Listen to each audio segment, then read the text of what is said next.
بسم اللہ الرحمن الرحیم۔ محترم ناظرین، السلام علیکم۔ آج کی ویڈیو میں ہم آپ کو حضرت لقمان علیہ السلام کے بارے میں بتائیں گے۔ تاریخ میں جن عظیم المرتبت اور صالح حکماں کا ذکر ہوا ہے ان میں سے ایک حضرت لقمان علیہ السلام ہیں۔ آپ کا اس میں مبارک قرآن میں 2 بار ذکر ہوا ہے اور قرآن کا سورہ نمبر 31 بھی انہی کے نام سے موسوم ہے۔ حضرت لقمان کے بارے میں رسول کریم صلی اللہ علیہ وآلہ وسلم کی ایک حدیث ہے، میں حق بات کہتا ہوں کہ لقمان پیغمبر نہیں تھے، لیکن ایسے بندے تھے جو بہت زیادہ غور و فکر کرتے تھے۔ وہ یقین و ایمان کے بلند درجے پر فائز تھے۔ وہ اللہ کو دوست رکھتے تھے اور اللہ تعالیٰ بھی انہیں دوست رکھتا تھا، اور اللہ تعالیٰ نے انہیں حکمت جیسی نعمت سے نوازا تھا۔ حضرت لقمان ان افراد میں سے تھے جنہوں نے طویل عمریں پائیں۔ آپ کی عمر کے بارے میں 200 سے 560 اور 1000 سے 3500 سال تک لکھا گیا ہے۔ آپ کا سلسلہ نسب یوں بیان کیا جاتا ہے: لقمان بن عنقا بن مزید بن سارون۔ آپ علیہ السلام کا لقب ابو الاسود تھا۔ بعض انہیں حضرت ایوب علیہ السلام کا بھانجا یا ان کی خالہ کا بیٹا لکھتے ہیں کہ ان کا سلسلہ نسب ناہور بن طارق تک پہنچتا ہے، جو حضرت ابراہیم علیہ السلام کے بھائی ہیں۔ وہ افریقہ کے دیہات نوبا کے رہنے والے تھے، اس وجہ سے ان کا رنگ سیاہ، ہونٹ موٹے موٹے اور پاؤں چوڑے چوڑے تھے۔ وہ ایک عرصہ تک بنی اسرائیل کے ایک دولت مند شخص کین بن حسر کے غلام رہے، لیکن ان کی حکمت کی وجہ سے انہیں ان کے ارباب نے آزاد کر دیا تھا۔ مشہور و معروف محدث مسعودی لکھتے ہیں کہ لقمان افریقہ کے ایک گاؤں نوبا کے رہنے والے تھے۔ ان کے آقا کا نام کین بن حسر تھا۔ حضرت لقمان علیہ السلام حضرت داؤد علیہ السلام کی حکومت کے 10ویں سال دنیا پر تشریف لائے۔ وہ ایک عبد صالح تھے۔ اللہ تعالیٰ نے انہیں حکمت کی نعمت سے نوازا۔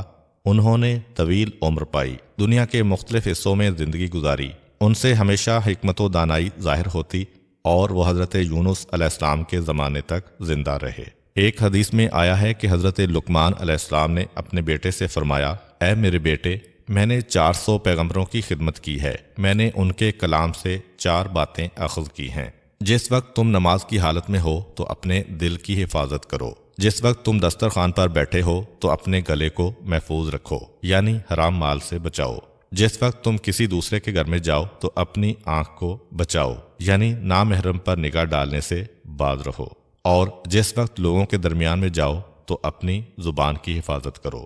کہا جاتا ہے کہ حضرت لقمان علیہ السلام نے اپنی زندگی کا بیشتر حصہ مشرق وسطیٰ، خاص کر فلسطین اور بیت المقدس میں گزارا ہے، اور ان کی قبر فلسطین کی ایک بندرگاہ ایلا میں ہے۔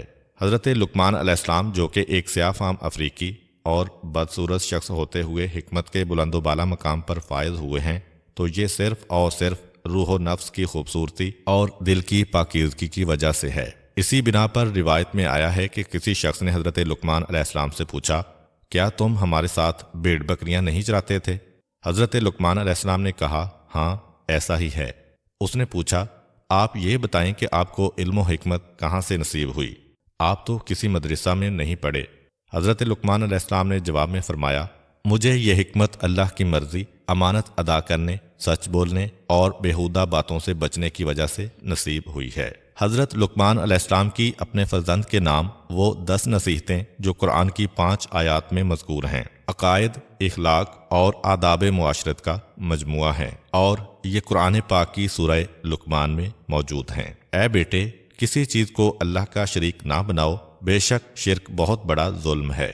اے بیٹا، نیکی یا بدی ایک رائی کے دانے کے برابر ہو، اور کسی پتھر کے اندر ہو یا آسمانوں پر ہو یا زمینوں کی گہرائیوں میں ہو، تو خدا روز قیامت ضرور اسے سامنے لائے گا کہ وہ لطیف بھی ہے اور باخبر بھی ہے۔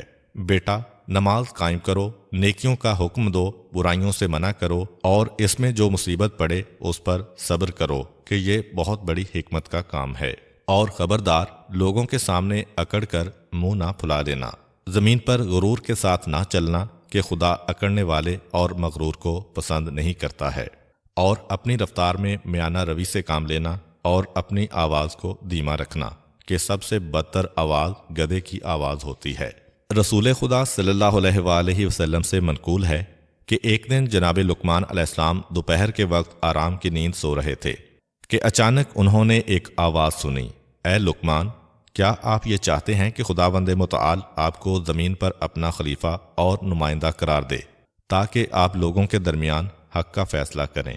جناب لقمان علیہ السلام نے جواب میں کہا، اگر میرا پروردگار مجھے اختیار دے تو میں راہ عافیت قبول کروں گا اور اس بہت بڑے امتحان کے لیے تیار نہیں ہوں گا، لیکن اگر حکم ہو تو اسے دل و جان سے قبول کروں گا، کیونکہ میں جانتا ہوں کہ اگر تو میرے کاندھوں پر ایسی ذمہ داری ڈالے گا تو ضرور بضرور میری مدد کرے گا اور مجھے لغزشوں سے محفوظ رکھے گا۔ فرشتوں نے کہا، اے لقمان، قضاوت کی ذمہ داری کیوں قبول نہیں کرتے ہو؟ جناب لقمان علیہ السلام نے کہا، کیونکہ لوگوں کے درمیان قضاوت کرنا سخت ترین منازل اور اہم ترین مراحل میں سے ہے، اور ہر طرف سے ظلم و ستم کی امواج اس کی طرف متوجہ ہیں۔ اگر اللہ تعالیٰ انسان کی حفاظت کرے تو وہ قابل نجات ہے، اور وہ غلط راستے پر چل نکلے تو بہشت کے راستے سے منحرف ہو جاتا ہے۔ جس شخص کا سر دنیا میں نیچے اور آخرت میں بلند ہو، وہ اس سے کہیں بہتر ہے کہ جس کا سر دنیا میں بلند اور آخرت میں نیچے ہو۔ جو شخص دنیا کو آخرت پر ترجیح دیتا ہے، اسے دنیا بھی نہیں ملتی اور آخرت سے بھی ہاتھ دھو بیٹھتا ہے۔ فرشتے حضرت لقمان علیہ السلام کی اس خوبصورت منطق سے حیران رہ گئے۔ جناب لقمان اس گفتگو کے بعد گہری نیند سو گئے۔ اللہ تعالیٰ نے ان کے دل میں حکمت کا نور روشن کیا۔ جب وہ نیند سے بیدار ہوئے تو ان کی زبان پر حکمت جاری ہوئی۔ انہوں نے اپنی سرشار حکمتوں کے ذریعے مشکلات کو حل کرنے کے لیے حضرت داؤد علیہ السلام کی مدد کی۔ حضرت داؤد علیہ السلام نے ان سے فرمایا، اے لقمان، آپ کو خوشخبری ہو کہ آپ کو حکمت عطا کی گئی ہے۔ اب ہم آپ کے لیے حضرت لقمان علیہ السلام کے چند واقعات اور داستانیں بیان کرتے ہیں جن میں ہم سب کے لیے سبق اور نصیحت ہے۔ ایک ہوس باز دولت مند شخص کسی چشمے کے کنارے بیٹھا جوئے بازی میں مشغول تھا۔ اس نے مستی کی حالت میں یہ شرط باندھی کہ جو کوئی بھی ہار گیا وہ یا تو اس چشمے کا سارا پانی پیے گا یا اپنی بیوی اور اپنا مال و دولت جیتنے والے کے سپرد کر دے گا۔ خواہشات کا دلدادہ دولت مند شخص بازی ہار گیا۔ جیتنے والے شخص نے اس مالدار شخص سے اس کی بیوی اور دولت حوالے کرنے کا مطالبہ کیا۔ وہ اب بہت بڑی مشکل میں پھنس چکا تھا۔ اس نے ایک دن کی مہلت مانگی اور جا کر جناب لقمان علیہ السلام سے درخواست کی کہ وہ اسے اس مشکل سے نکال لیں۔ حضرت لقمان علیہ السلام نے اس شخص سے کہا، میں ایک شرط پر تمہیں اس مشکل سے نجات دلاؤں گا۔ وہ شرط یہ ہے کہ آج کے بعد جوا نہیں کھیلو گے۔ اس مالدار شخص نے حضرت لقمان علیہ السلام کی شرط قبول کر لی۔ جناب لقمان علیہ السلام نے اس سے کہا، جس وقت وہ جیتنے والا شخص تمہارے پاس آ کر چشمے کا سارا پانی پینے یا ساری دولت اور بیوی حوالے کرنے کا مطالبہ کرے تو اسے یوں کہو، اگر تمہارا مراد وہ پانی ہے جو کل اس ندی میں تھا تو اسے لے آؤ تاکہ میں پیوں، اور اگر مراد وہ پانی ہے جو اس وقت موجود ہے تو تم چشمے کا منہ بند کرو تاکہ بچنے والا باقی پانی پی سکوں، اور اگر تمہاری مراد وہ پانی ہے جو آئندہ اس ندی میں جاری ہوگا تو آئندہ ابھی تک آیا نہیں ہے، لہذا صبر سے کام لو۔ اس دولت مند شخص نے جوا جیتنے والے شخص کے سامنے یہی مطالبات رکھے تو اس کے پاس کوئی چارہ کار نہ رہا اور اس کا منہ بند ہو گیا۔ یہی وہ مقام ہے جب حضرت لقمان علیہ السلام کی حکمت آشکارا ہوئی اور لوگوں نے انہیں پہچانا۔ تاریخ انبیاء کے مطابق وہ دولت مند شخص حضرت لقمان علیہ السلام کا آقا کین تھا، جس نے 30 مسکال سونے کے عوض میں حضرت لقمان کو خریدا تھا۔ اس نے اس واقعہ کے بعد جناب لقمان کو آزاد کر دیا تھا۔ ایک دن حضرت لقمان علیہ السلام کے ارباب نے ان سے کہا، ایک گوسفند یعنی بھیڑ ذبح کرو اور اس کے تمام اعضاء میں سے 2 بہترین اعضاء میرے لیے پکا کر لاؤ۔ حضرت لقمان نے گوسفند ذبح کیا، اس کی زبان اور اس کا دل نکالا، انہیں پکا کر اپنے ارباب کے سامنے لا رکھا۔ اگلے دن ارباب نے پھر کہا کہ گوسفند کے اعضاء میں سے 2 بدترین اعضاء پکا کر لے آؤ۔ حضرت لقمان نے پھر زبان اور دل پکا کر ارباب کی خدمت میں حاضر کر دیے۔ ارباب نے پوچھا، میں نے تمہیں کہا تھا کہ 2 بہترین اعضاء پکا کر لاؤ تو تم زبان اور دل پکا کر لائے، پھر میں نے تم سے بدترین اعضاء کا مطالبہ کیا تو تم پھر دل اور زبان لے آئے ہو، اس کی وجہ کیا ہے؟ جناب لقمان علیہ السلام نے کہا، اگر یہ دونوں عضو پاک ہوں تو بہترین ہیں، اور اگر یہی پلید ہوں تو بدترین ہیں۔ ایک دن جناب لقمان کا آقا بیت الخلاء میں گیا۔ اسے گئے ہوئے کافی وقت گزر چکا تھا۔ جناب لقمان نے بلند آواز سے کہا، بیت الخلاء میں زیادہ دیر بیٹھنا درد جگر اور بواسیر ہونے، نیز بیت الخلاء کی آلودہ حرارت مغز میں جذب ہونے کا موجب ہے، لہذا اعتدال کی حد تک بیٹھو اور اٹھ کر باہر آ جاؤ۔ اس کے بعد دوسروں کو سمجھانے کے لیے یہی بات بیت الخلاء کے دروازوں پر لکھ دی گئی۔ حضرت لقمان علیہ السلام کے آقا کے بہت زیادہ باغات اور غلام تھے۔ جناب لقمان بھی ان غلاموں میں شامل تھے۔ ان کا ارباب جو کہ ظاہر بین تھا، سفید رنگ اور خوبصورت غلاموں کو باغات میں پھل وغیرہ توڑنے کے لیے بھیجتا، لیکن جناب لقمان کو سخت اور پست کاموں مثلا جھاڑو وغیرہ دینے میں لگا دیتا۔ یوں وہ حضرت لقمان علیہ السلام کی توہین کرتا، حالانکہ وہ سیرت و کردار اور معرفت میں تمام غلاموں پر فوقیت رکھتے تھے۔ جناب لقمان کے آقا کی یہ غلط روش اس بات کا موجب بنی کہ اس کے غلام بھی حضرت لقمان کو حقیر سمجھنے لگے اور ان کی قدر و قیمت کے قائل نہ تھے، بلکہ بعض اوقات انہیں اذیت و آزار پہنچاتے۔ آقا نے ایک موقع پر غلاموں کو باغ میں پھل توڑ کر لانے کے لیے بھیجا۔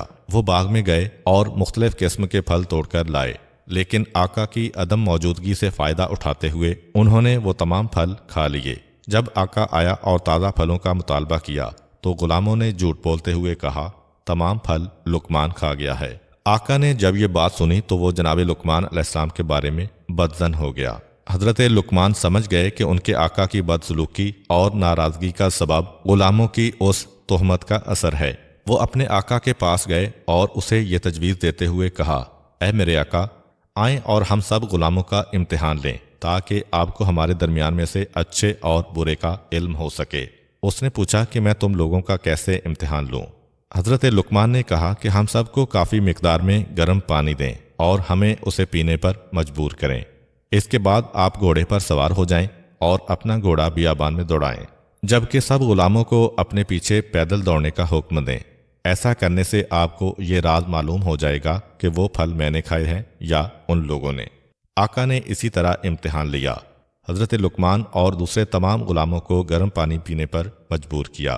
پھر وہ خود تو گھوڑے پر چڑھ بیٹھا اور سب سے کہا، میرے پیچھے پیچھے دوڑو۔ وہ سب ارباب کے پیچھے دوڑنے لگے۔ زیادہ دیر نہ گزری کہ جن غلاموں نے پھل کھائے تھے، دوڑنے کی وجہ سے ان کی حالت دگرگوں ہو گئی۔ ان لوگوں نے جو پھل وغیرہ کھائے تھے انہیں قید کر دیا۔ یوں آقا سمجھ گیا کہ پھل لقمان نے نہیں بلکہ دوسرے غلاموں نے کھائے ہیں اور لقمان پر تہمت لگائی ہے۔ پس جناب لقمان اپنے آقا کے سامنے سرخرو ہو گئے اور دوسرے غلاموں کو شرمندگی کا سامنا کرنا پڑا۔ حضرت لقمان ایک مدت تک کسی دوسرے شخص کے غلام تھے۔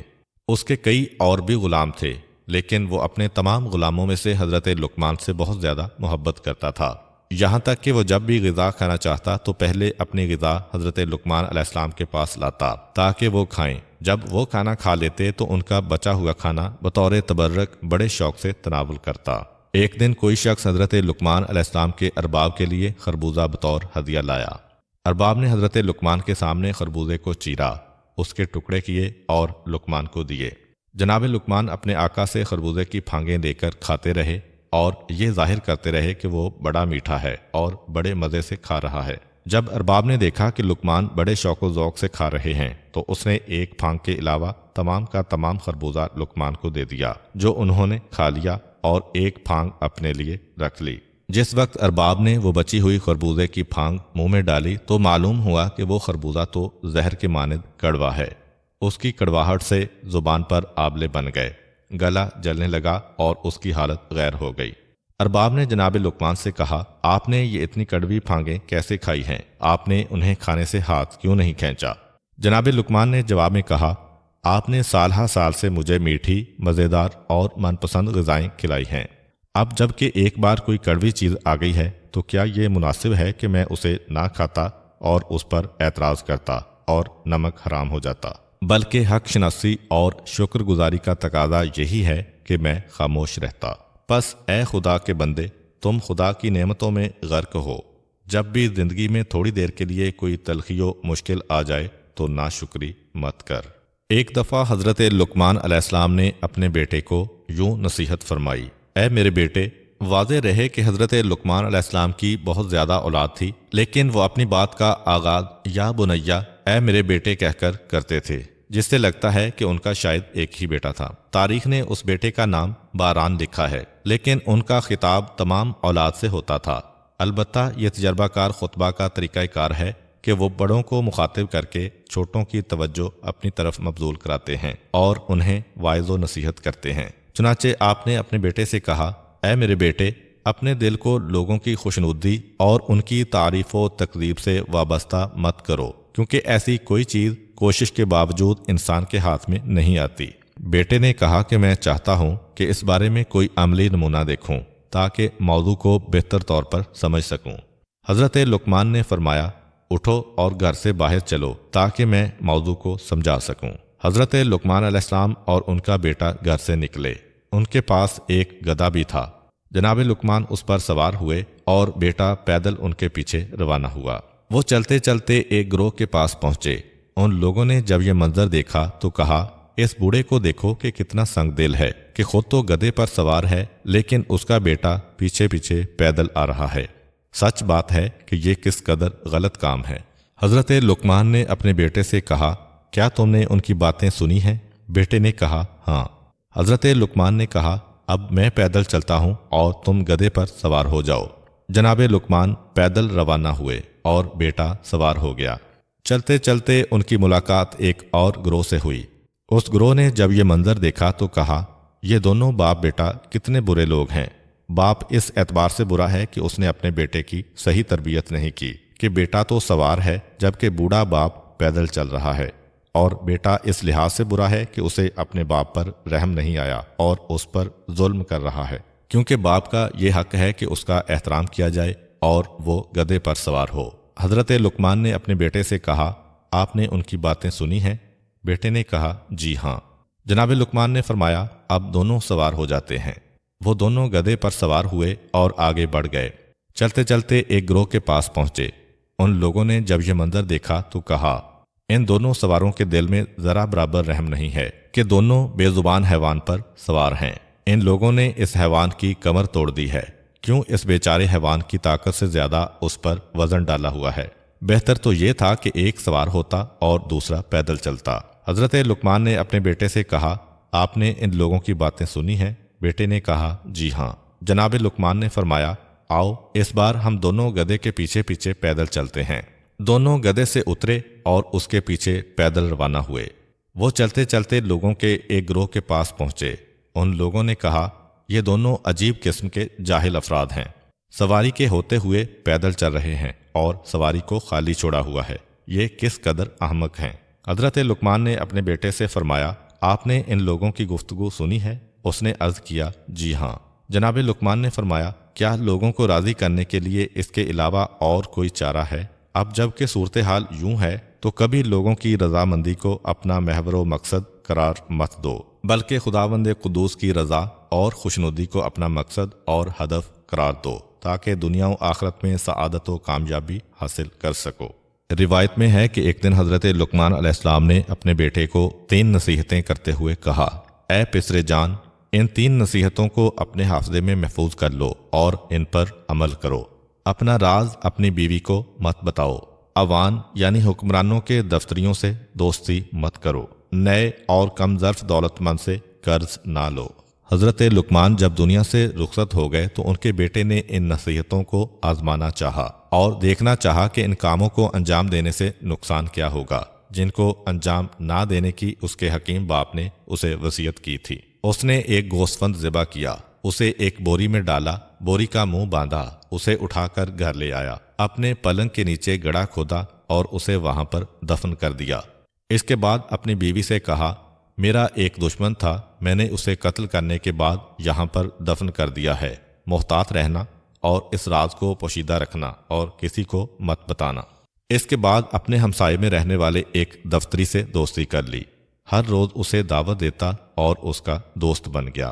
اسی محلہ میں ایک نوجوان رہتا تھا، اس کا کوئی خاندانی پس منظر نہیں تھا، اس نے محنت و مشقت سے دولت اکٹھی کی ہوئی تھی، وہ تازہ دولت مند ہوا تھا اور اپنی دولت مندی پر فخر بھی کرتا تھا۔ حضرت لقمان کے بیٹے نے اس سے کچھ درہم قرض لیے اور انہیں گھر میں چھپا کر رکھ دیا۔ دن گزرتے رہے، ایک دن جناب لقمان کے بیٹے کا اپنی بیوی سے جھگڑا ہو گیا، اس نے آہو بکا شروع کر دی اور بلند آواز سے کہا، اے بدکار قاتل، اے خون ریز، تم نے ایک شخص کو بے گناہ قتل کر کے گھر میں دفن کر رکھا ہے اور اب مجھے بھی قتل کرنا چاہتے ہو۔ اس کی آواز ہمسائے میں رہنے والے اس حکومتی دفتری کے کانوں میں پڑی جو لقمان کے بیٹے کا دوست بنا ہوا تھا۔ وہ فوراً بادشاہ کے پاس گیا اور ساری داستان اس کے گوش گزار کی۔ بادشاہ نے حکم دیا کہ کوئی شخص اس قاتل کو حاضر کرے۔ اسی حکومتی دفتری نے کہا، میں اسے پکڑ کر لاتا ہوں۔ وہ شخص پسرے لقمان کے گھر آیا اور انتہائی ذلت آمیز طریقے سے اسے گھر سے کھینچا اور دوستی وغیرہ سب بھول گیا۔